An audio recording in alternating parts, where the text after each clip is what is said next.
it's again because the church has become assimilated into the culture where we're entertainment driven. An entertainment driven culture does not lend itself to discipleship. What it lends itself is to consumerism. A buffet. Yeah, a buffet. And consumerism is literally the antithesis of discipleship. Well, the buffet model is like, I want these things, but I don't want those things. Exactly. So I'm not going to put that on my plate because I don't like that. And that seems to be how we've allowed people to experience church and to experience Christianity, is to take bits and pieces, the parts that they want to, adopt or adapt to their life. And when you have a church that's assimilated into the culture, that's become entertainment driven, that's produced consumers of religious goods, we have more resources than any Christian community in the history of humanity. We have more books on Christianity, more podcasts on Christianity, translations of the more Bible. Translation, and yet we see less cultural transformation than maybe any culture in history aside from like the Dark Ages or something, like pre-Reformation.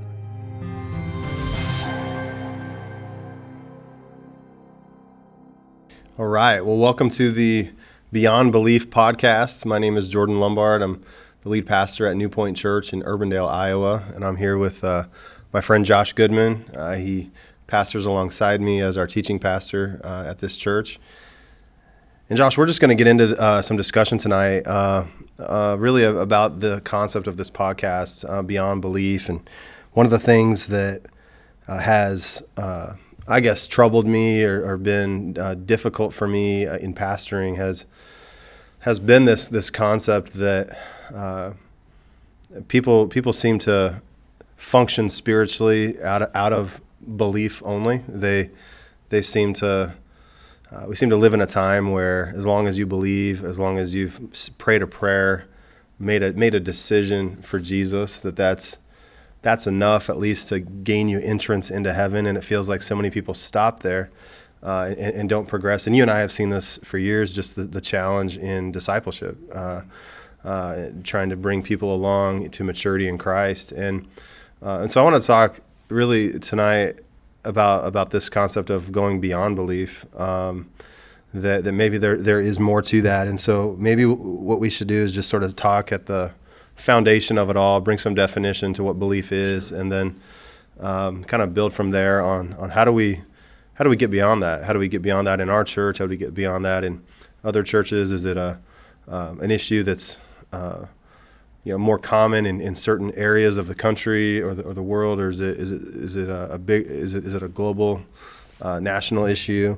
But it just seems like a lot of people would say they believe. And especially living in Des Moines, the Midwest, we have people who just would naturally identify as a Christian. They may never go to church. They may never have any kind of church affiliation whatsoever, but they identify as a Christian. And you find that in other parts of the country, like the Deep South, very Christian, Sure. And through the Bible Belt as well. And so there's a lot of people who call themselves Christians, and but then Scripture also tells us that if we believe on the name of Jesus, we'll be saved. It's John 11. 25, one of your favorite scriptures, I think it is, where Jesus said to her, I am the resurrection and the life. The one who believes in me will live even though they die, and whoever lives by believing in me will never die. Do you believe this? And then Acts 16:31, it says, believe on the Lord Jesus Christ, and you will be saved. Well, I feel like a lot of tension in those scriptures, just as it pertains to this idea of believing, because it seems like it's just this simple transaction, and I think that's how a lot of people treat it. And so I thought maybe we could spend some time just defining what does it mean to have belief. Sure. Yeah, what do you think about that?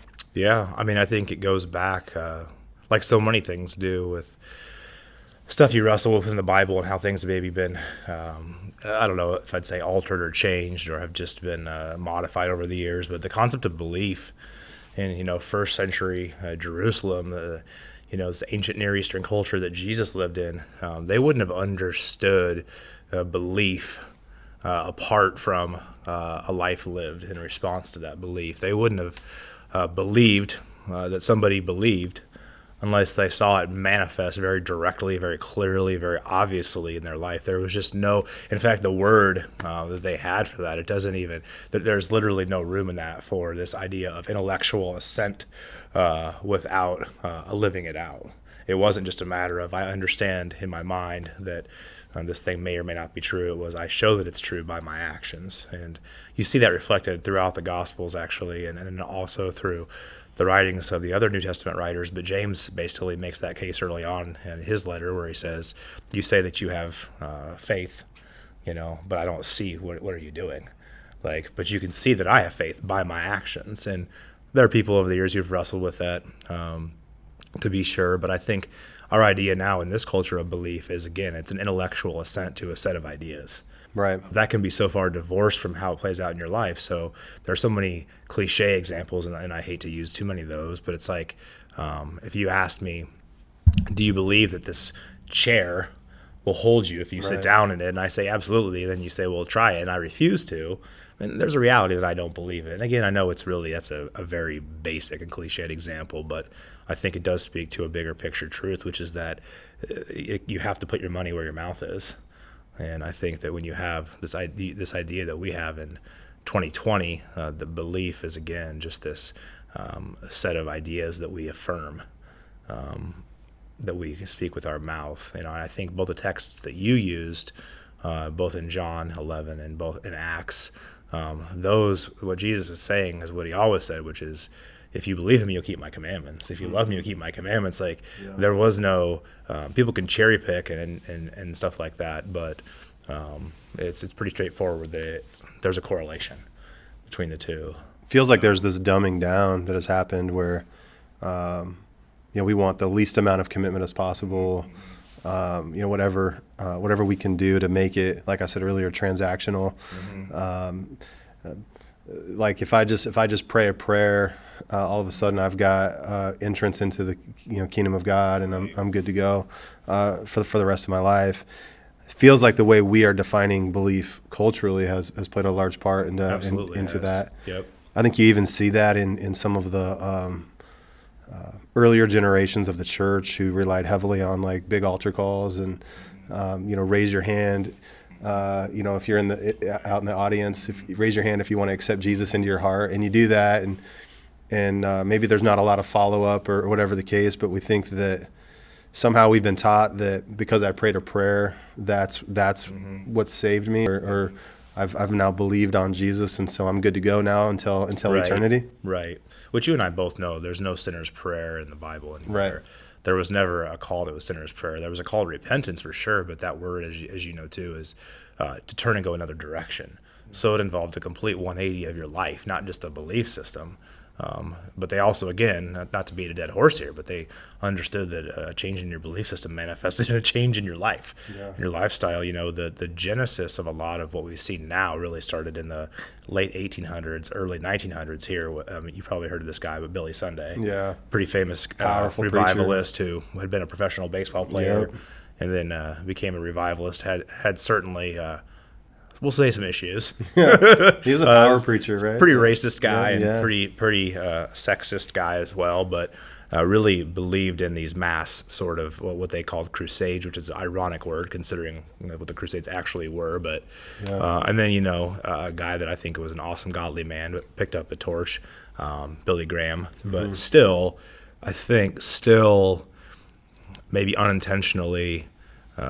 It sort of gave way to this idea that it was this prayer, this transaction, that took place. And I don't know that I disagree that there is a point in time where you do cross over from darkness into light.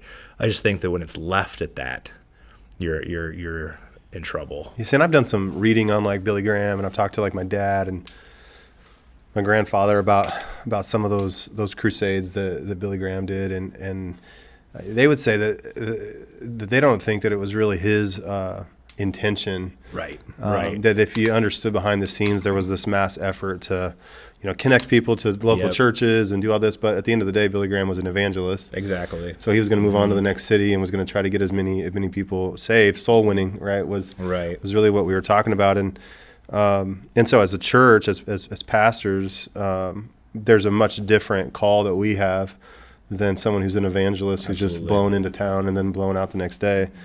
So if we look at belief in the way we define it culturally, maybe influenced by, modern day evangelism, pray a prayer, you're good to go. Right. I think we both would say that belief isn't necessarily enough, right? That just to say I believe in Jesus. I mean, I'm pulling on that verse in James. It's James 2:19. Yep. You believe that there's one God. Good. Like Right. even the demons believe that, and they shudder. So we know that even like our enemy, spiritual enemy, and his legion of demons, Right. even believe in Jesus, and believe probably that he is the way. Well, and they probably have at times a better theology than a lot of people do, or Christians do. Absolutely. Because I mean, this Sunday, I'll be preaching on when Jesus encounters the man with the legion of demons, and the first thing you see is they say, "Jesus, Son of the Most High God."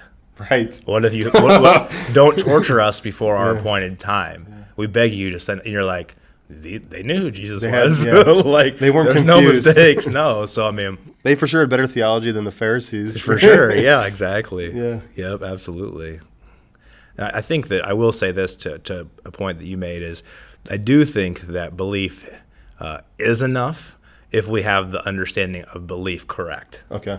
If that makes any sense. Which is hard for us to Which is have hard that for us to correct. do. That's the thing is, yes, if we can really redefine what belief actually means. Because we have people all the time who stop going to church and they're like, hey, I didn't stop being a Christian. Like, I still believe. Right. Or, they're out of community. They're not maybe reading their Bible Right. or progressing as a Jesus follower. And so but they would look at you straight in the eyes and say, I haven't like reneged on my confession of Jesus necessarily. I'm still a believer. So where's the disconnect? Why such a challenge there for people to understand there's more to this than just that type of belief, I guess. Yeah, I mean, I think that's number one. When people say that stuff, I usually I'm like, no, you actually don't. And I mean, I think what you believe maybe in the parts you want to believe in, but you don't really believe down deep, because if you did, I understand there are seasons where people take a hiatus or a break from a church for various reasons, and I've had to do that myself.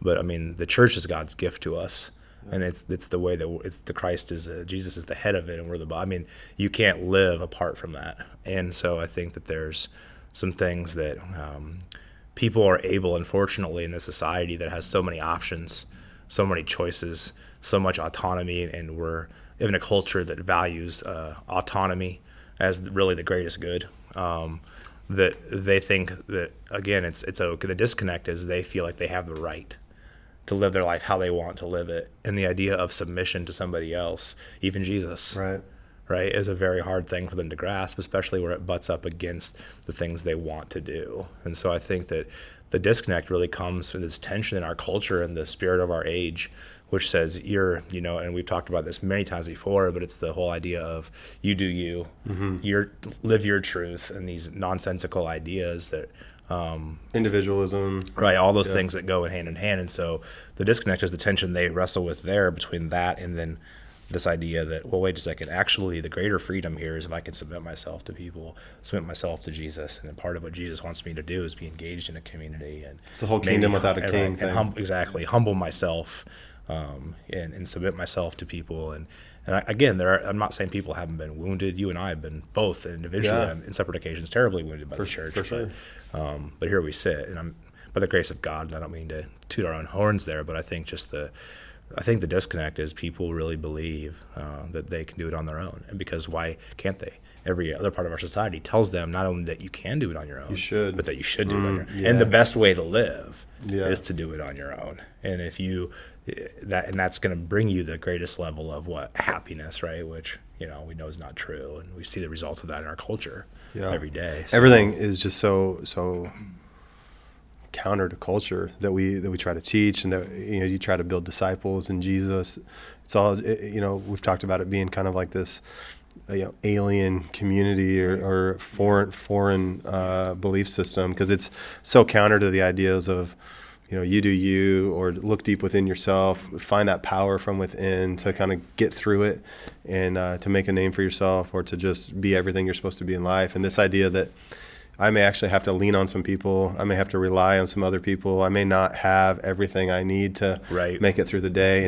And not just that I may, but that I'm actually built and wired to function in these like interlaced relationships with other believers who struggle, but maybe like just like me, but also maybe people who are further along, or they may know some things that I don't know, or I may know some things they don't know, and the fact that we need each other to make it through, I think is highly significant. But it's so counter to culture, isn't it? Absolutely, it is. Yeah, absolutely, it is.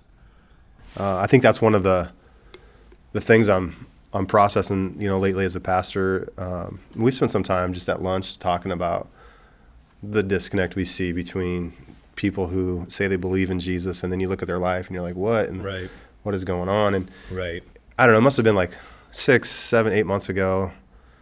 I was processing some of this with you and talking about some scriptures, and we talked about the difference in maybe how Paul defines salvation, and like, which is gospel, is true, right? I mean, it's divinely inspired. We believe what he said, but we also see like different language, stronger language in terms of like what Jesus said. It meant to be a follower. It meant to be, to really believe him and to follow him. It seems like it's a lot more difficult than believe in your heart and confess with your mouth, right? Yeah, right. And so what do you think, I guess, how would you define it? What do you think it means to really be a follower of Jesus versus just someone who says, yeah, I believe, and I've prayed a sinner's prayer, so to speak. What does it mean to actually follow Jesus in 2020? Yeah, no, that's a great question. And of course, I'll answer that question for everybody once and for all. Like, we'll settle it right here, right?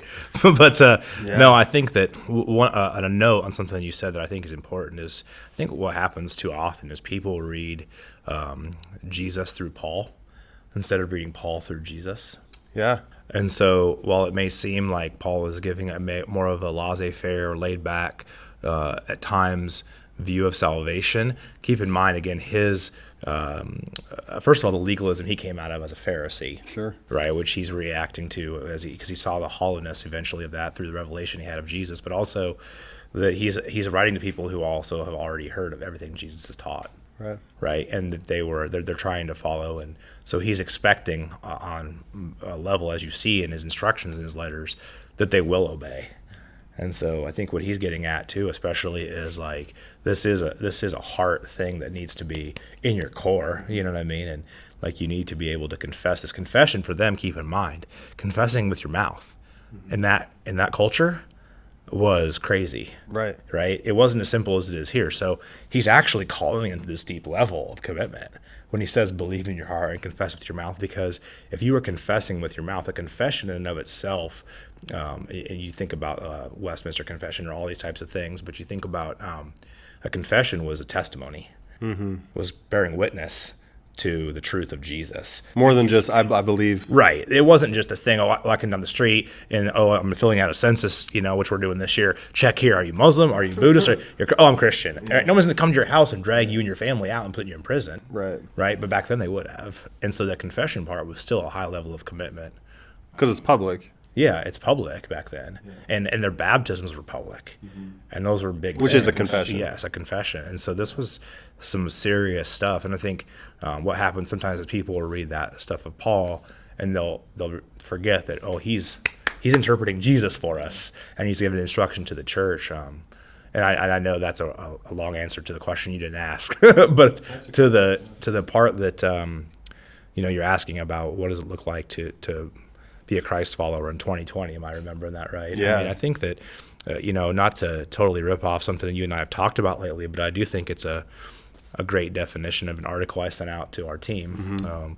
Is one of my personal heroes, Dallas Willard. I mean, it says basically, I'm trying to live my life in such a way that Jesus would live it if he were me. And I think if everybody got that, put that refrigerator magnet on the refrigerator, had that in their car, got the T-shirt, got the whatever, like Exodus talks about, put these things everywhere and meditate on them. I think if everybody had that in mind, Like, I'm going to try to live my life the way that Jesus would live it if he were me. Yeah. And you orient your heart around that.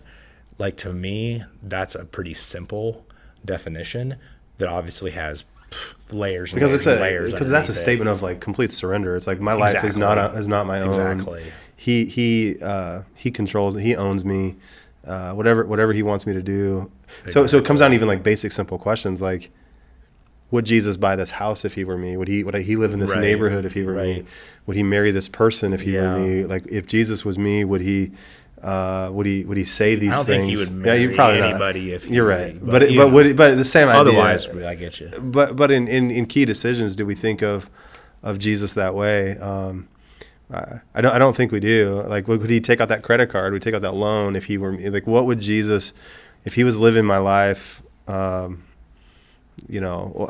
would he live this? What kind of decisions would he make in a given day that are different than the actual decisions I do make? And it probably frames up for me this reality of that I may not be following Jesus as closely as I should be, and that's alarming. And that's I think where some of my concern is as a pastor is I feel like I've got all these people, I love them deeply, and you do too, and feel like such a responsibility to mature them in their faith and like grow them into not just being nominal believers or who said a prayer one time, but who are thriving spiritually and are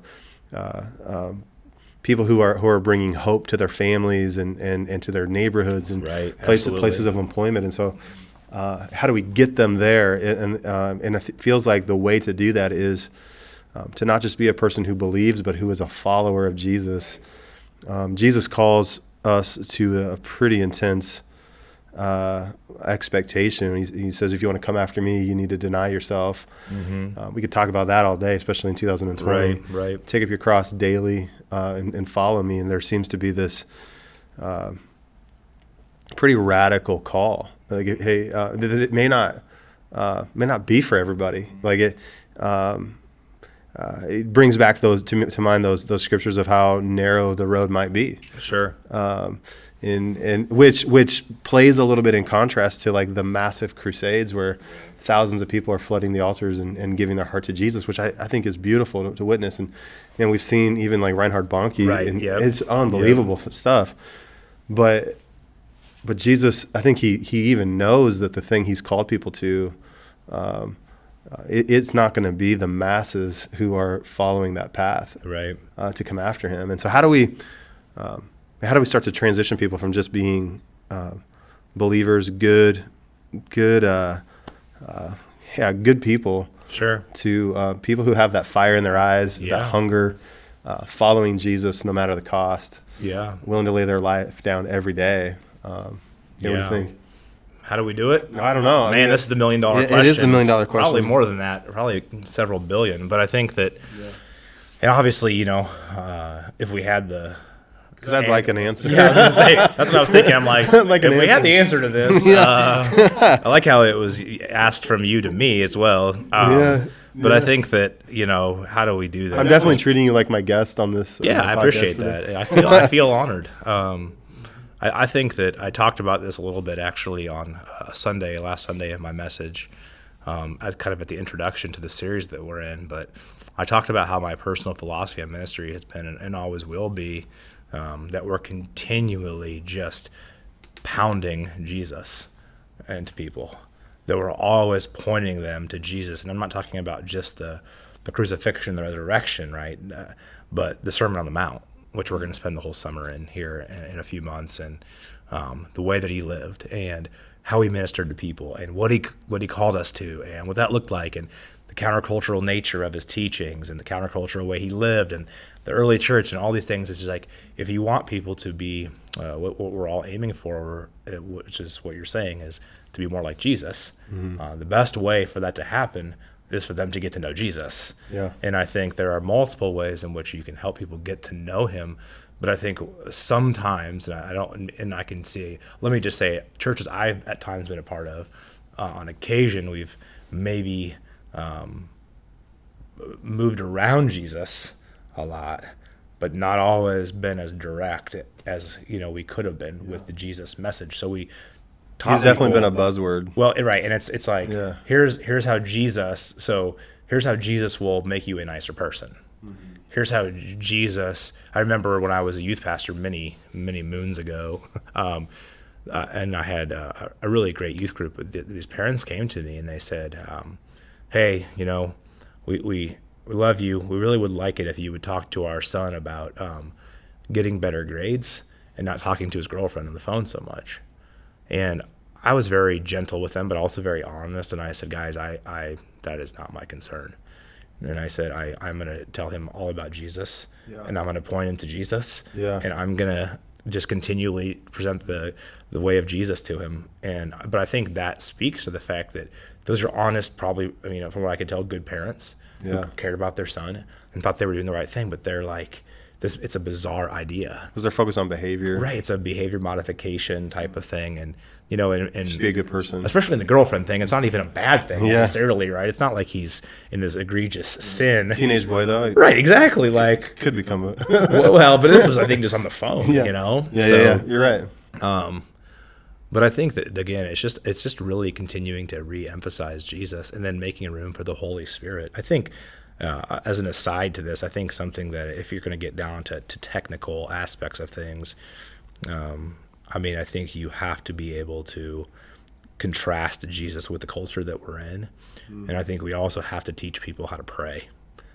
Because you will never, and you know this, man, we've talked about this before, you will never grow as a disciple unless you can learn to be with God and hear the voice of God. Right. You might grow in knowledge. You can read all you want, and I love to read, and I know you do too, but it's like, and that'll be helpful, don't get me wrong, it's super important, but if that's not combined with intimacy, learning to host the presence, learning to be aware of the presence, learning to hear the voice, those things, man, it's going to be, your growth is going to be stunted at best, I was talking to a friend last week, pastors down in Florida. He actually oversees several churches in Florida, and he was telling me like a number of the churches he oversees are ethnic churches in the South towards Miami, and we were talking about those, and I just made this comment to him. I said I bet like those churches don't get have all these like creative meetings where they talk about like marketing strategies and how to how to plan all these events that'll just pull in huge crowds. And we kind of laughed about it, and or I bet they're not like trying to figure out what the latest celebrity pastor is doing at his church that they could emulate at their church. Right, the curriculum, you're going to spend $1,200 on a curriculum. Yeah. Right. Yeah. We go down that road for a long time. But I'm just continuing what you're starting. But but what he said was one of the things he's noticed about these pastors and these churches, specifically the ethnic churches, is that they pretty much just pray, like all the time. Imagine that. Yeah, shocking. It's like in the fabric of their church. Yeah. They are on their face. I mean, like people pray, and such an important and oftentimes lost part of discipleship. Man, I think so much of discipleship in the Western church, American church, is about behavior modification, and we want to make sure that people aren't just like sinning left and right and doing like really bad stuff. So we tend to focus more on, at least in my experience, more on just trying to clean people's behavior up instead of getting them to the point where they are just so madly in love with Jesus, and then. Because if we would start there, maybe the behavior would just take care of itself, Right. Well, I think that's a natural part of it. Yeah. I think that we have a Christian culture that is, and there are probably two sides to this, but at least one side is that we're far too sin conscious and not Christ conscious enough. Yeah. Like we're so focused on our sin all the time, that we're not thinking about what we discussed earlier about how would Jesus live my life if he were me. What we're thinking about is how we just did this, we just did that, we just met, and it. I also think to bring it really kind of full circle in some ways, the earlier question about belief and whatnot, I think that the idea that you can say, I'm a Christian and I'm going to kind of live how I want, is a lot of that is actually an overreaction, a pendulum swinging too far as a result of sort of like the hyper gospels of sin management and behavior modification of hyper-grace, the mid 20th century, right? Where it was like, I grew up I wasn't a really believer at the time, but I grew up in a pretty strict Southern Baptist church, right? That we had a list of stuff, man, that you could not do. You boycotted everything. What's that? I mean, for yeah. real. Yeah, right. Oh, I mean, we had an entire Sunday night Don't sermon. go to Disney. No, I'm not kidding. We don't had go to Target. I still remember it, like 10 years old. We had an entire Sunday night service because, of course, you went Wednesday night, Sunday morning, Sunday night. Saturday Back morning. when people missions, were really Christians. Saturday morning, Saturday morning outreach. Walking door to door with tracts. But we had a Sunday night. The entire sermon was about Guns N' Roses' album "Appetite for Destruction." No way. And how we shouldn't be listening to it. And of course, as a 10-year-old, You probably shouldn't have been listening to it. No, dude, come on. If you listen to that now, it's like the most benign. Yeah, right. Some of the songs, not so much Mr. Brownstone, but back, it's just like. But then, of course, that just piques your interest. But the church was so focused right on. Why would you spend a whole Sunday night on sin management? Like, why are we so hyper focused? You're just preaching about what you're against, right? The whole Exactly, time. and that's what it was. And there's a whole lot of, but I think this new idea, like you said, you called it the hyper grace movement, which is a really accurate term for it. Is I can do whatever I want. Jesus loves me, this I know. Yeah, exactly. And Paul says everything's permissible, not everything's beneficial, and don't use your freedom as an excuse to continue sinning. Right. People forget that one. But I think. Or they wonder why they're not thriving spiritually. Right. And there's not a lot of like discipline in their life, or they are using their freedom too liberally or whatever, and kind of like pushing God out, or realize He's not going to just fellowship with certain things in your life, Right. And so there's a lot of things I think people struggle with, and they don't fully understand. But so we're on this concept of discipleship and trying to figure out how do we build Jesus followers in 2020 is it's the question that I think almost every pastor in America is asking. Talk about for a minute with me just the gap that seems to exist between biblical discipleship and the current condition of the American church that we see today. How much time do we have? I mean, let's talk about that for a second. For a second. for a few minutes. Well, how much can you say it again? I want to make sure I have it right. The gap that seems to exist between biblical discipleship and the current condition of the American church. Yeah, gosh, that's a big question. Because it feels like maybe that's the question all of the things we've been talking about sort of lead us to is there's a big disconnect between what we see when we read the Bible, what a follower of Jesus looks like a real follower of Jesus. Like, my life's not my own. I'm going to give it all up, to what we see today where maybe it's just I prayed a prayer once. And are we being specific right now to, let's just say, the Western church? Primarily. The U.S. Because there's definitely places in the earth where... Right. Because I don't want to presume that gap isn't very big. And I don't want to presume to know what's going on in every church everywhere in the U.S. In the world. But I think what you have really, it's a cultural issue. It's like the church has allowed itself, in my opinion, it's been going on for a long time, but in 2020 here we said the church has allowed itself to be assimilated into the culture. Mm-hmm. And so if you're assimilated into the culture, you're going to get what the culture gets, and you're not going to get what you want. And I think if you take, so we have we'll just use a first century, ancient Near Eastern Jewish culture. If you have a culture like that exists in 2020, so we might have in some third world countries, we might have in some communist nations, some oppressive places where people don't have much, or if they confess Christ, in Muslim countries, they're threat for their life disowned by their families. Fathers murdering daughters. You hear these stories that are horrific, right? You'll find biblical discipleship in those places. And I don't think it'll look much different than it did in the first century at the early stages. I think it'll be because it's just radical commitment. Yeah, because it's not driven by culture. It's anti-cultural. There's no ability to be in the middle with one foot in and one foot out. You can't exist that way. It's impossible. You can't do it. And they're risking their lives to take it seriously. And in China, they're sneaking into caves at 4 a.m. to just sing a cappella for 2 hours, right? So, what separates that, right? That kind of commitment to meet secretly in caves from 4 to 6 a.m. to sing a cappella, right? 2 hours. Now, think about if we tried to do that here on a Sunday morning in an air-conditioned, heated room with comfortable seats and all this great stuff. With pretty good donuts and coffee. Yeah, exactly. And all the luxuries we could ever want, right? None of us are going to be in fear in that situation. We're not meeting in secret, so no matter how long we sing, Do you know how upset people would get? And I mean, it's a rhetorical question, but if we were literally like, we're going to sing this morning for 2 hours a cappella, I mean, and so here's the question: why? Why would that be such a troublesome thing? And it's again because the church has become assimilated into the culture where we're entertainment driven. Yeah. An entertainment driven culture does not lend itself to discipleship. What it lends itself is to consumerism. A buffet. Yeah, a buffet. And consumerism is literally the antithesis of discipleship. Well, the buffet model is like, I want these things, but I don't want those things. Exactly. So I'm not going to put that on my plate because I don't like that. And that seems to be how we've allowed people to experience church and to experience Christianity, is to take bits and pieces, the parts that they want to, adopt or adapt to their life. But and the thing is, there's no consequences for that. Yeah. What I mean, so it's like if they come here to our church, and they hear you preach, they hear me preach, they hear any of our worship leaders lead, and they're like, oh, I don't really like that Josh guy. Jordan's all right. I don't really like that Josh guy. Or I like when Malia leads, but I don't really like when Tim leads. But down the street, I mean, they got this church where I like both the pastors preaching, I like both the worship leaders, and they decide to peace out to us and go down. What's the consequence there? There is none. There's none. There's none. There's nothing. They don't lose anything. We would say they probably do. Yeah.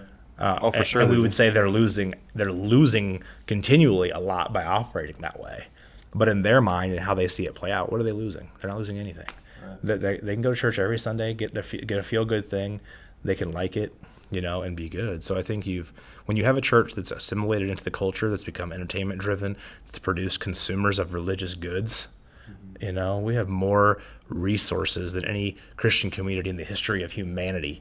We have more books on Christianity, more podcasts on Christianity, translations of the more Bible. Translation, and yet we see less cultural transformation than maybe any culture in history aside from like the Dark Ages or something, like pre-Reformation. I mean, it's just, so it's, again, we could talk literally many podcasts about this. I mean, I think our goal, though, as pastors, is we want to try to close that gap that exists between what we see in biblical discipleship and the current condition of the American church. And, how do we close the gap? Is there any hope to close the gap? I think it starts with discipleship, but I also think the hope is revival. Sure. That we need to see a spiritual renewal in America. We need to see it in the churches. We need to see it in ourselves, in us as pastors. We need to see just a renewal and awakening that happens with people. And I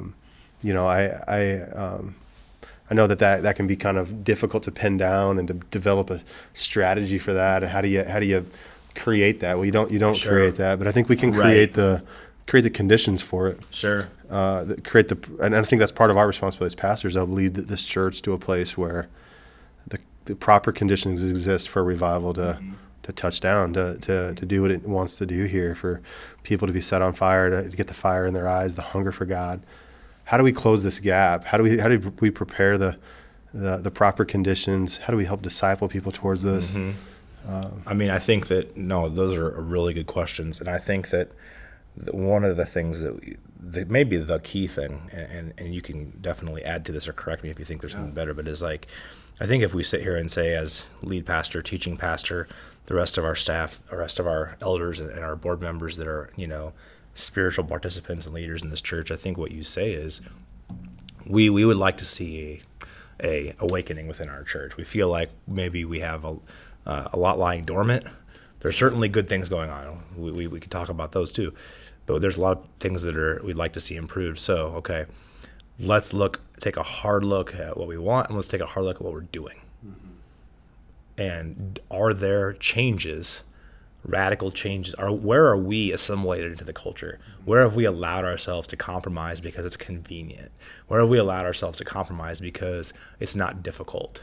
And where have we done things where it's easy to say we're doing this and feel good about ourselves, but really we should probably be going deeper. Right. And so, and I'm going to use this as an example, and I don't mean that we need to change this, but one thing that I think that we do as a church that's awesome is, of all the offering that comes in, 10% goes back out, right, into benevolence, helping those in need, missions, things that are, awesome. I love that we do that. It's huge. is that enough? Should we, you know what I mean? No. Should we move to 11? Should we move to 12? Should we move to 20? Like, are we trusting God with our finances as a church in a way that that almost not forces him, but allows him to move in some miraculous Well, I think ways? you're right, because that dependence on God. Now, the percentage isn't the issue. No. And I'm using that as an example. But the faith, or the dependence on God.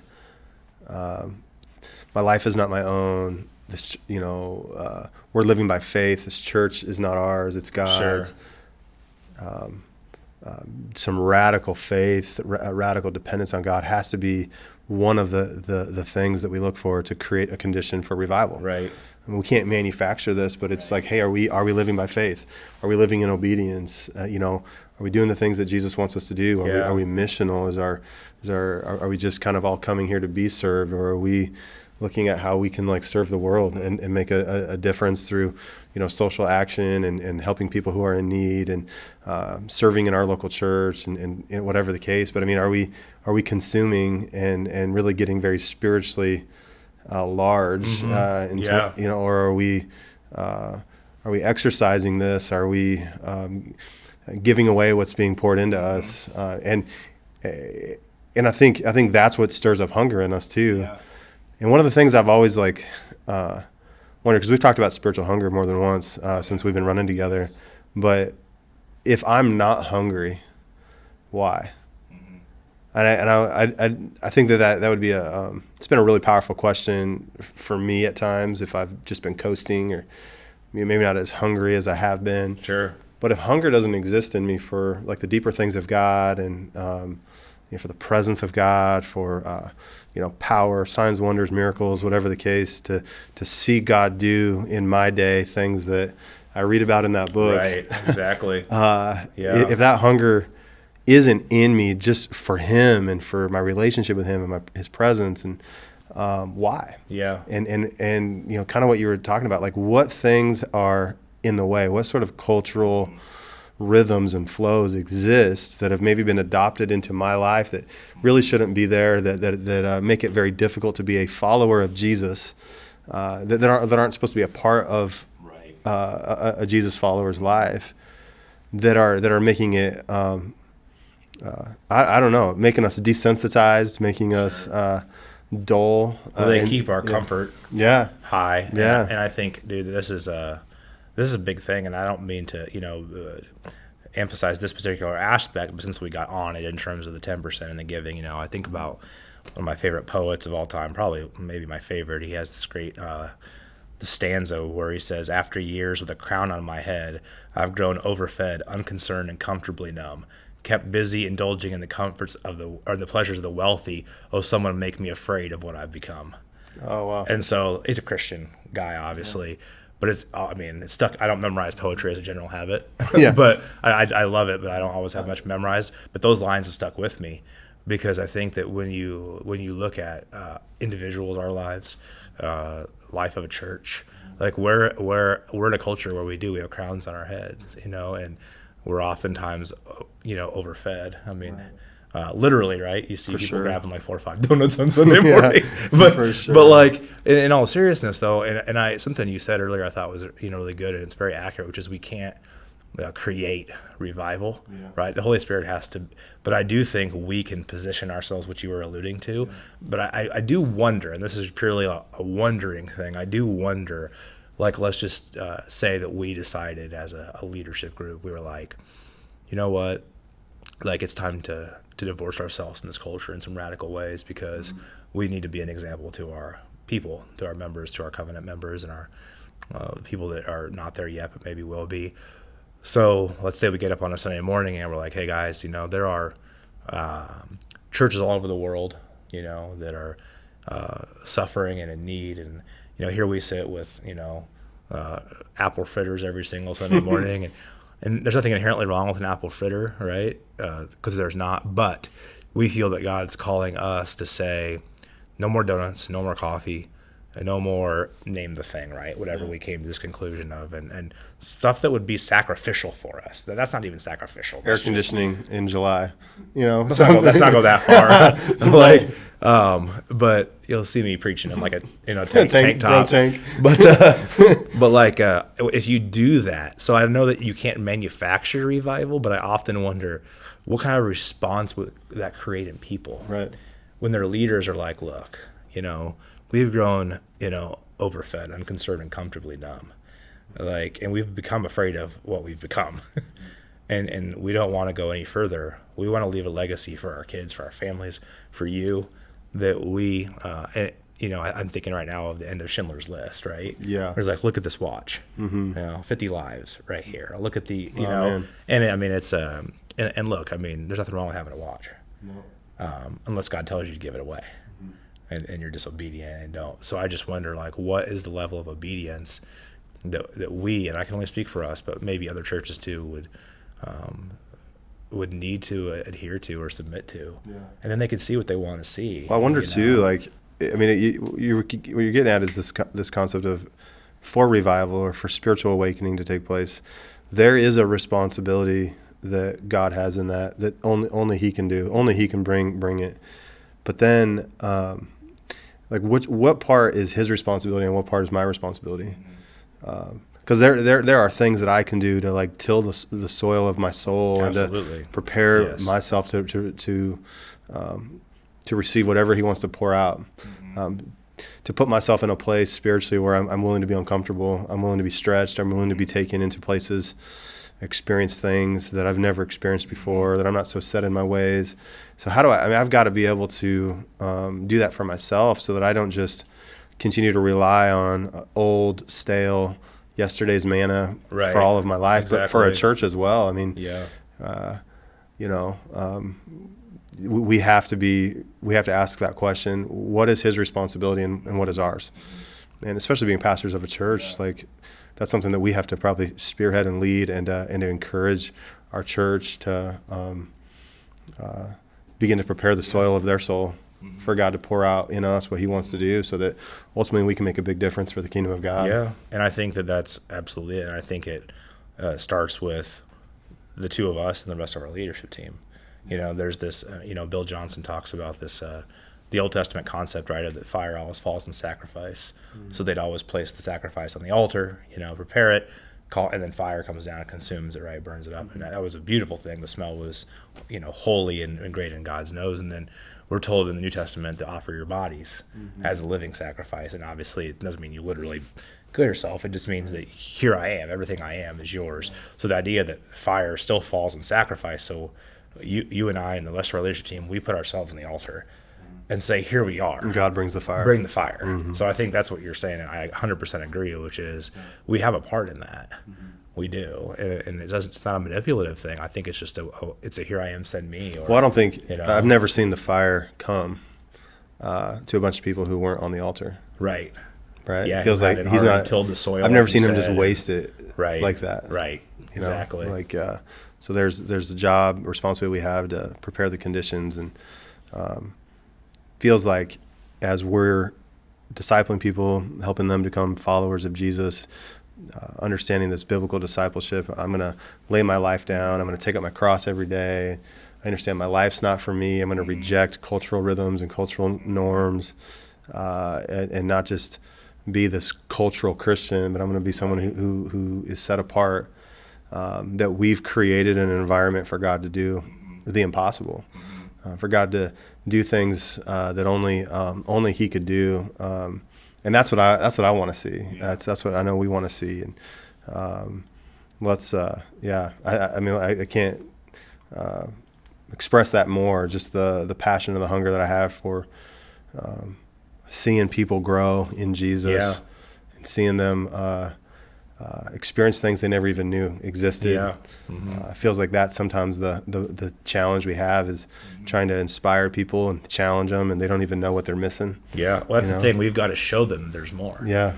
And you know what I mean? A demonstration of the Spirit's power, and show them also through our lives and through the lives of the rest of our leaders that there is more. To cast that, and I don't like usually mission and vision type of things, because I think they're too restrictive and generic. But I do think when I say casting vision, what I mean is again, a Dallas Willard quote from that article, which was, most people don't believe they can have the same sort of, faith that they had in the first century. Yeah, they can that we can have the same sort of Christianity. And I just wholeheartedly disagree with that, because it's happening in many places in the world. Well, vision could simply be a story that you tell, or it could also be like a demonstration of the Spirit's power. Yeah. Hey, this person was sick and now they're whole. Yes, exactly.